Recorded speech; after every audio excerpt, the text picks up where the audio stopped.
Warm welcome to my colleagues from all over the world, probably more from the Americas and maybe some from Europe, maybe the late nighters from Asia as well.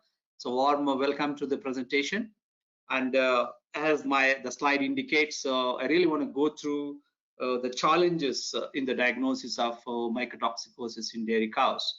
I particularly picked this topic because the professor is going to talk a little bit later on, the solutions for these challenges, but also the diagnosis is also very important. And with mycotoxins, it is always a very challenging one. So I try to address that during my presentation and also set a stage for professor to carry on with presenting his findings on some of the technologies.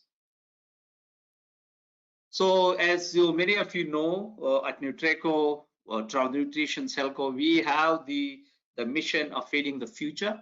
And of course, in order to feed the future, it has to be done more sustainable way, in a more safer manner, with operational excellence. And the mycotoxins or other pathogens comes in the way of achieving this sustainable agriculture. And that's why we at Selko have a very clear defined feed safety processes across the value chain. If you see on the left hand side, you start from the raw material sourcing from different parts of the world and all the way to the food production. So everything in between as well, we have to be careful about maintaining the safety in terms of mycotoxins, in terms of pathogens like bacteria, in terms of molds and yeast contamination. So even some of the man-made chemicals as well, they all interfere in providing safe food to the consumers. So there are a lot of gaps, of course, in between these processes.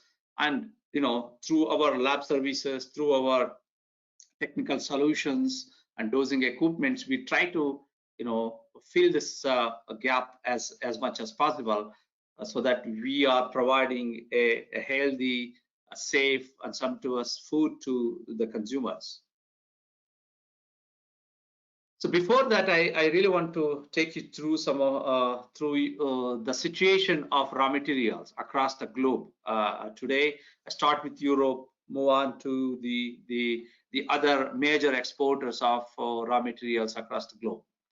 So the situation in Europe is actually quite grim this year because of there was a widespread drought across the Europe, leading to a 15-year low production in grains.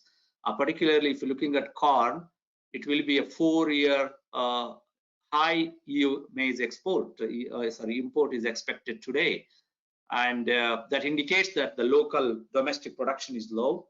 If you look at Hungary, is the worst hit with 50% reduction in the corn crop harvest. France is recording 3 decades lowest yield is expected. Romania is also export within the Europe. The production there, it is good enough for the domestic use, but not for the exports. Italy, Professor Gallo knows very well, the 40% drop in the corn yield there, that will put a lot of challenges on the production of milk and milk products. Germany, 19% drop in the yield is expected. So with all these challenges, we also know that drought is usually a precursor for Aspergillus fungus to grow, which can produce aflatoxins, and then the aflatoxin B1 can get into the milk, and then that milk may not be fit for human consumption if it crosses the 0.05 parts per billion of aflatoxin M1 in the milk. And from this perspective, it's going to be a very challenging year for Europe.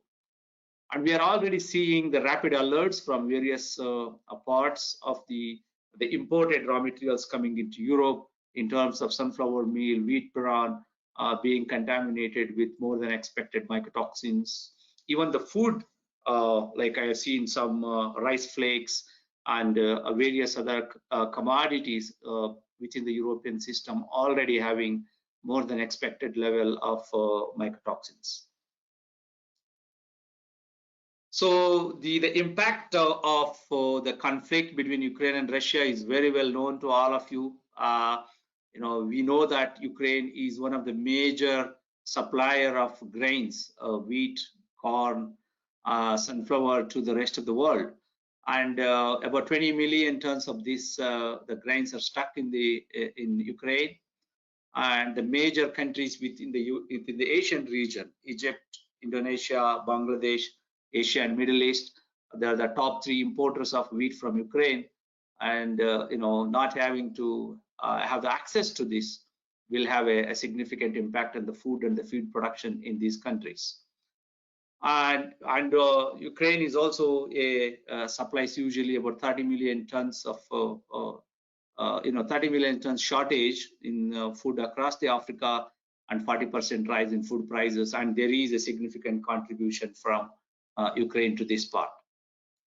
The good news is, as you all know, that there was a safe sea corridor established, allowing grains moving from July onwards. But of course, those situations can change anytime, which can have a significant impact on the global food supply.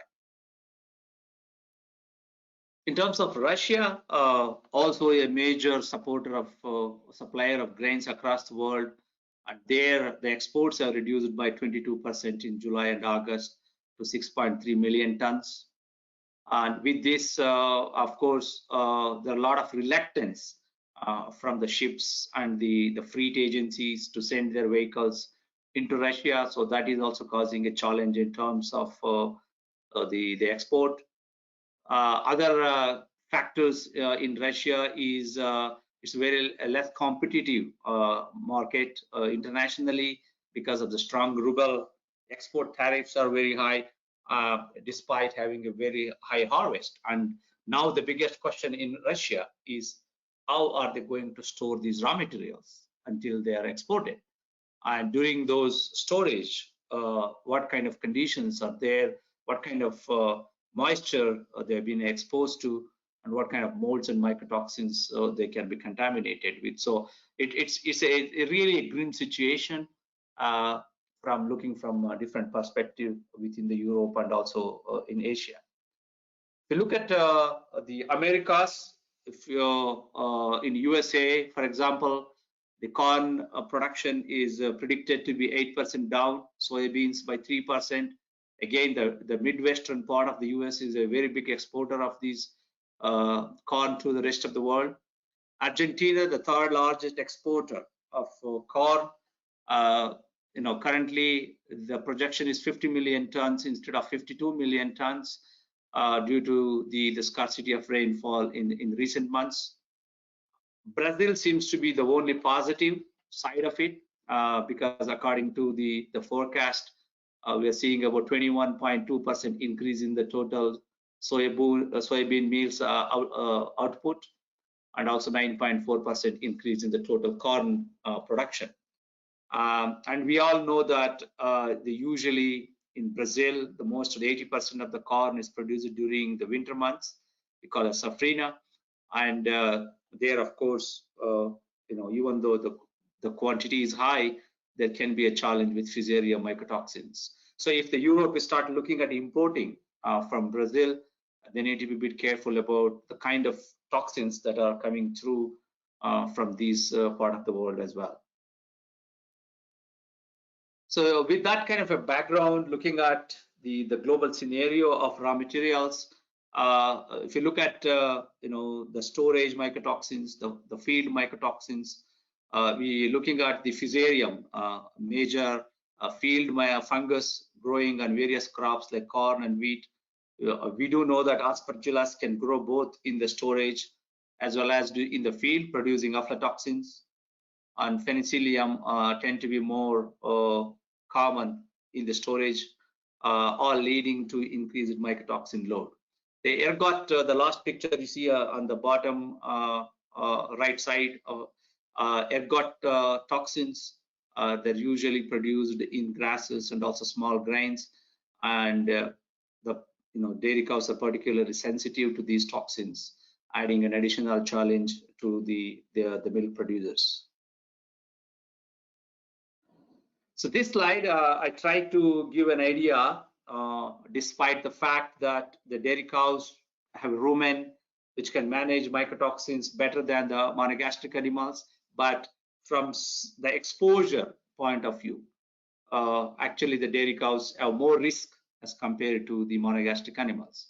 You look at the mycotoxin source, dairy cows have got more raw materials like grass, hay, silages, in addition to what the pigs and poultry consumes.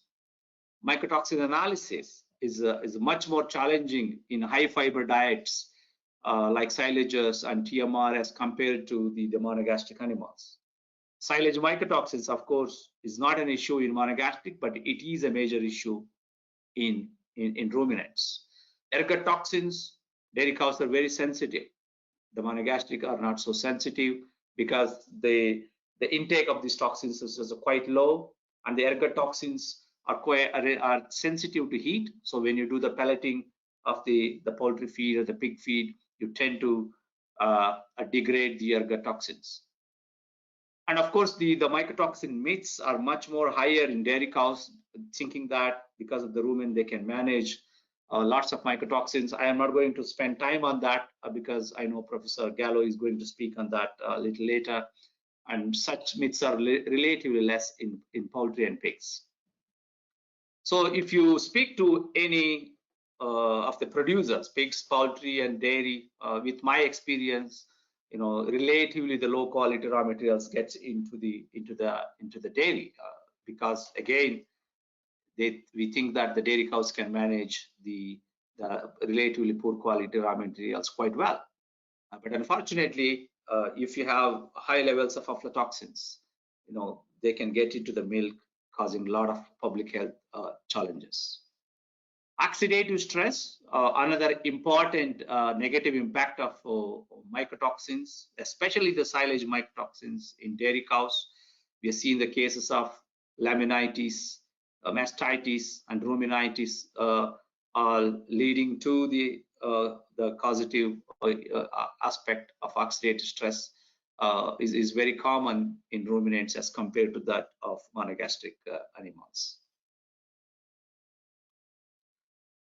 So if you see this picture on the left hand side, if you see here there is a pinkish mold growth. This is a fusarium fungus. Usually it's a field fungus, but if there is enough oxygen penetration into the silages, you can see this fusarium fungus growing in the silage as well. So that's why we tend to see more DON and zearalenone sometimes in the silages, even after exposing it to the fermentation process. So this is an example of A, and also alpha. All these can be contaminated with mycotoxins. So the sampling is another big sampling error is another big contributor to the diagnostic challenges what we face in relation to the mycotoxins. And in monogastric animals with feed and with grains, with a good probing, at least we can try to reduce the negative impact of this sampling error. But just imagine sampling from here, or maybe a silage or a hay.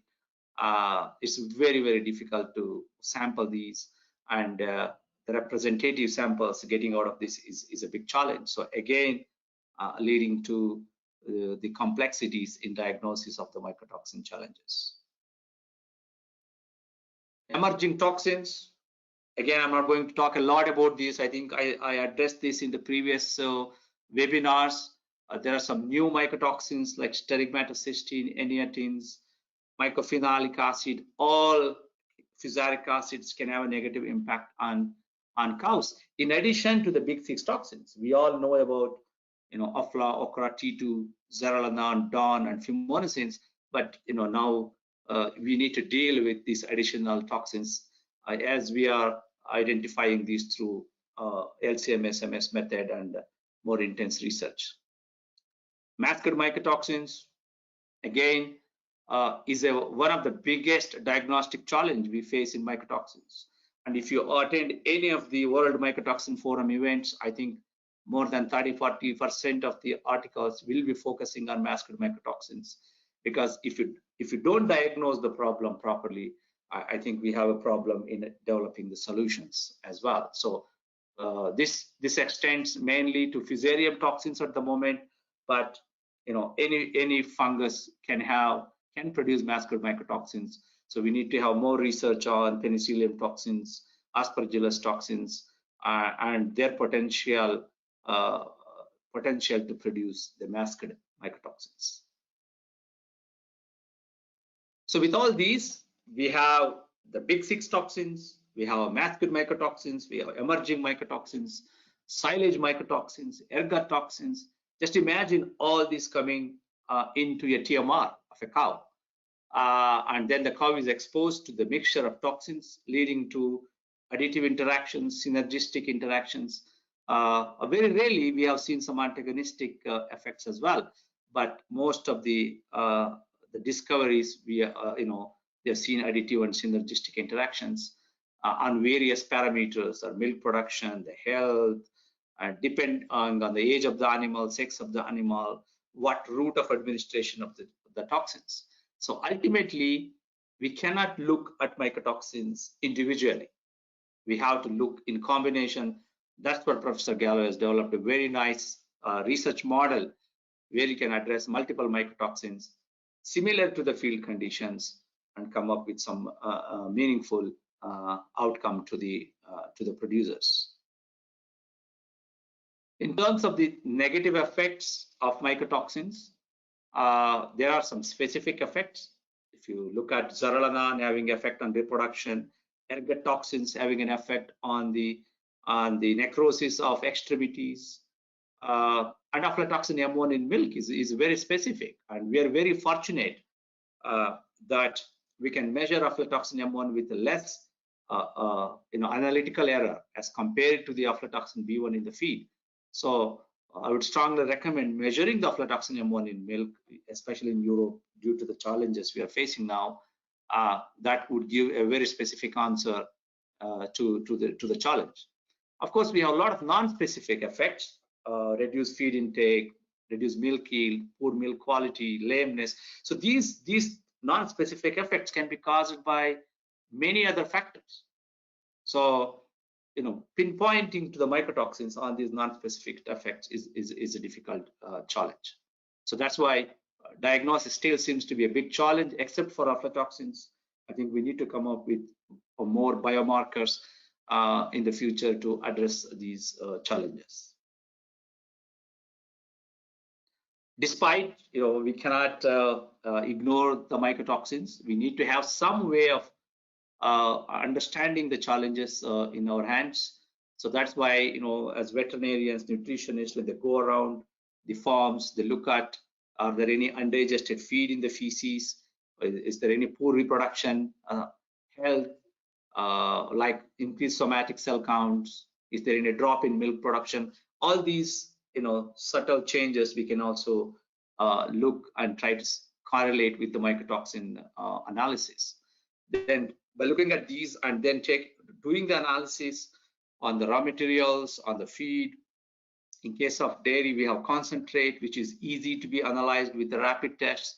But when it comes to the silages, it's a bit more challenging because, because of the high fiber, high moisture content. So we really need to look at LCM SMS analysis for those high fiber, high moisture contents. And with my experience by looking at TMR for the molds and yeast also gives some idea about the potential mycotoxin contamination. And of course, aflatoxin M1, as I described before, is very important for milk quality. We have developed a MycoMaster Plus, a tool which can analyze all the big six mycotoxins for feed and raw materials. But also, we can analyze it with the same instrument. Calibration we can do for aflatoxin M1 in milk.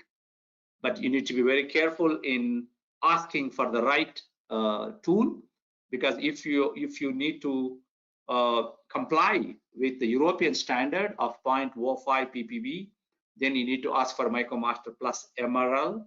And if you want to be aligned with the US FDA rules of 0.5 ppb, then you need to be asking us MycoMaster Plus SL.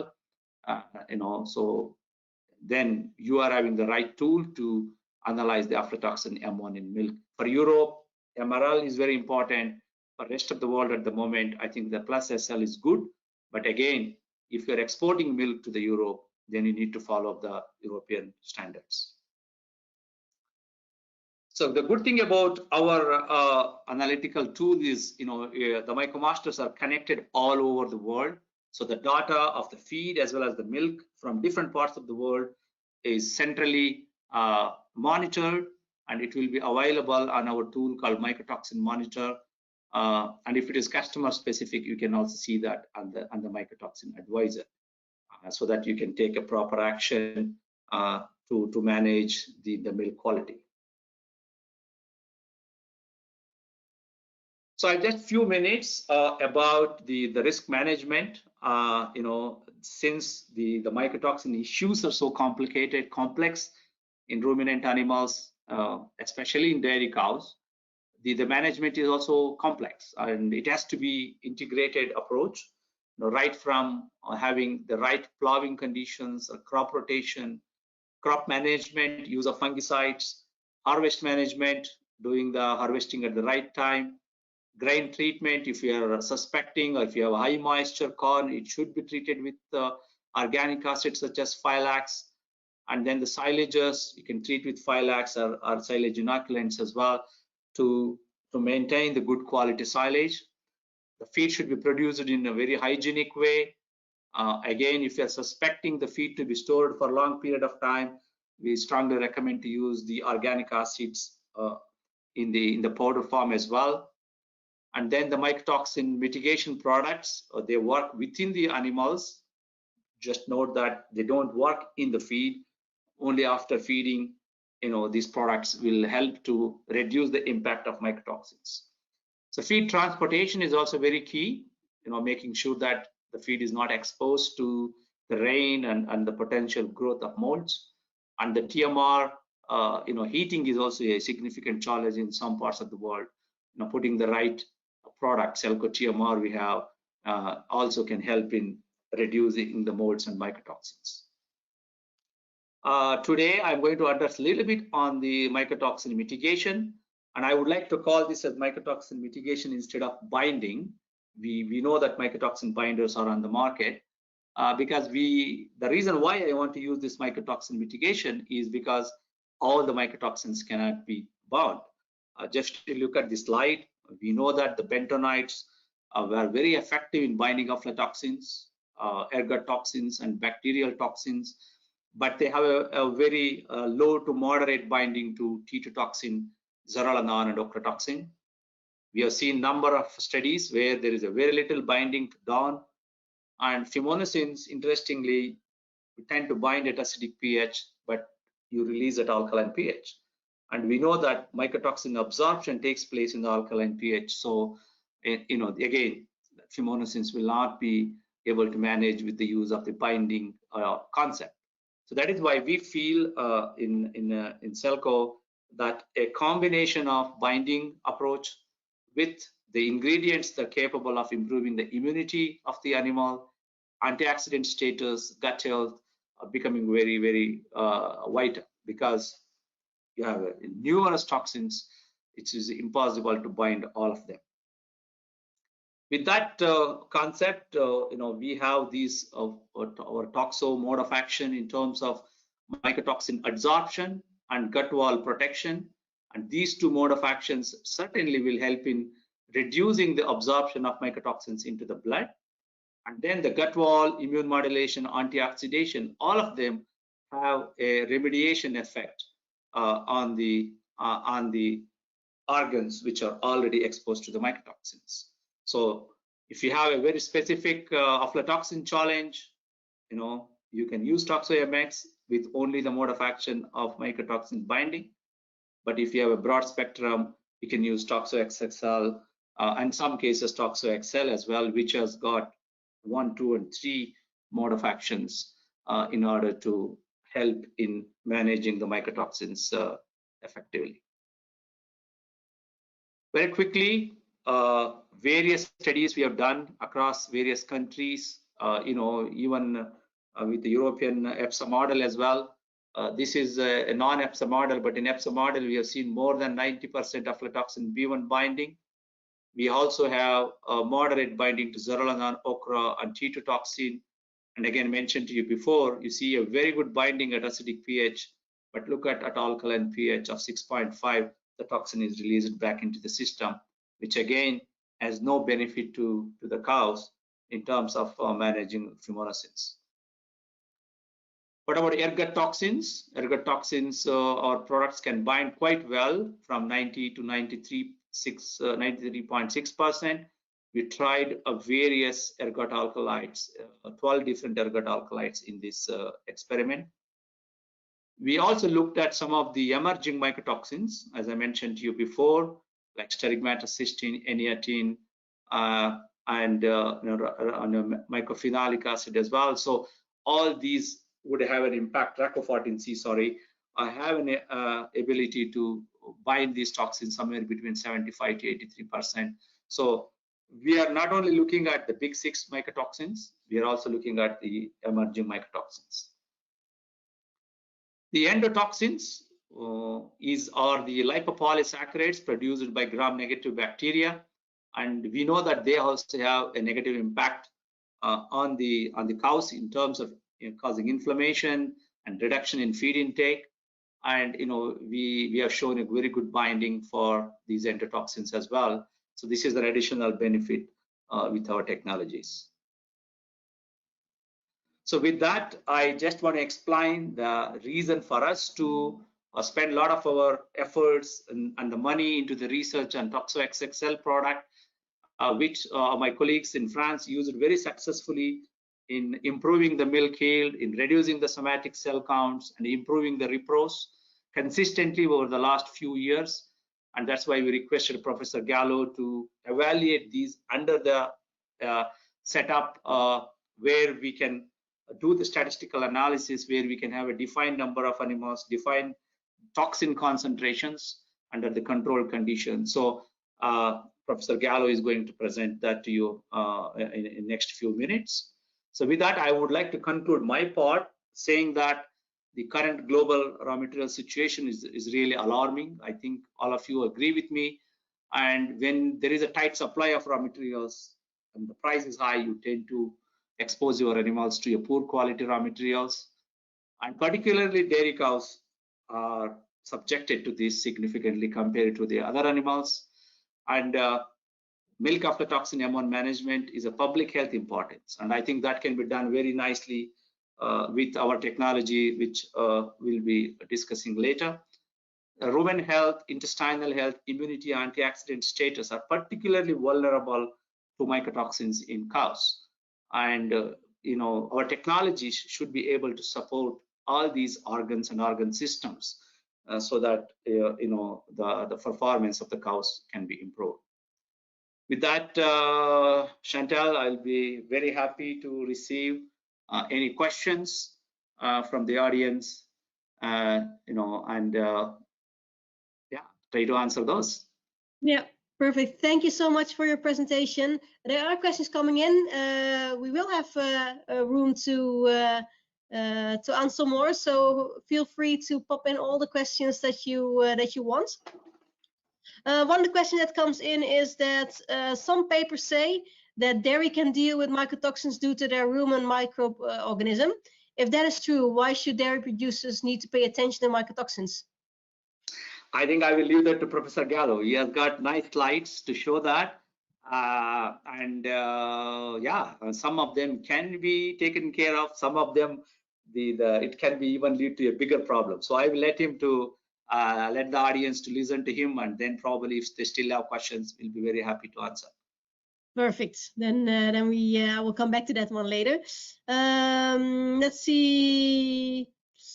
Quite some in vivo models about aflatoxin absorption are available in the market. Which model is the best one to use?